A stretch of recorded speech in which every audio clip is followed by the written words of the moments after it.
आज हम आपको एक ऐसे मकबरे से रूबरू कराने जा रहे हैं जिसे अपने शहंशाह की कब्र भी नसीब नहीं हुई। सिकंदर लोदी, जो लोदी वंश का दूसरा और सबसे काबिल शासक था।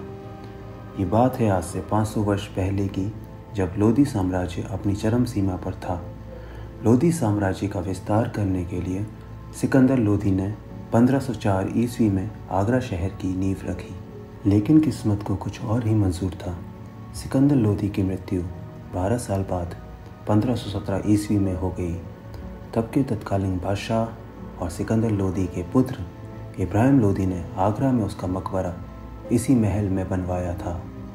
लाल पत्थरों से बना हुआ ये मकबरा कई सालों तक गुमनामी अंधेरों में रहा। जब साल 2002 में भारतीय पुरातत्व विभाग की नज़र इस पर पड़ी तो इस महल की कार्बन डेटिंग कराई गई और पाया ये महल मुग़लों से भी पहले लोदीकालीन समय का है।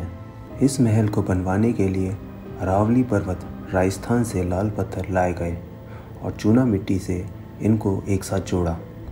एक समय इस इमारत पर अन्य महलों की तरह गुंबद हुआ करता था, जो मुग़ल कालीन समय में युद्ध का शिकार हुआ और ध्वस्त हो गया। किसी समय इस सुरंग में सिकंदर लोदी की कब्र हुआ करती थी और मुख्य चबूतरे पर सिकंदर लोदी का मकबरा। ऐसा कहा जाता है कि सिकंदर लोदी के पुत्र इब्राहिम लोदी ने अपनी राजधानी दिल्ली को कर लिया और उसने अपने पिता की कब्र आगरा से हटाकर दिल्ली में दफन करवा दी, जो वर्तमान समय लोदी गार्डन में मिलती है। इन दीवारों के पास जाने से ऐसा लगता है जैसे ये आपसे कुछ कहना चाह रही हैं।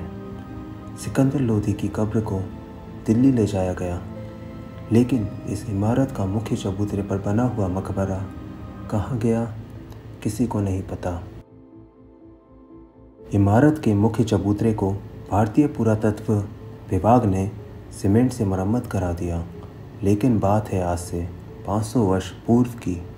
क्या मकबरे को मुग़लों ने ध्वस्त करा दिया या फिर औरंगज़ेब के समय में हुए जाट आंदोलन ने जाटों ने इसे ध्वस्त कर दिया? ये कुछ ऐसे सवाल हैं जिनका जवाब शायद हम कभी भी नहीं जान पाएंगे।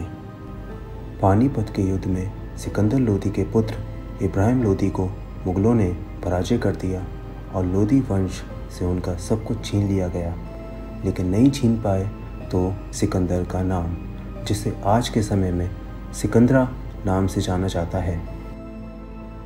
अपने में समेटे हुए हज़ारों कहानियों के बावजूद आज भी यह महल गुमनामी के अंधेरों में पड़ा हुआ है।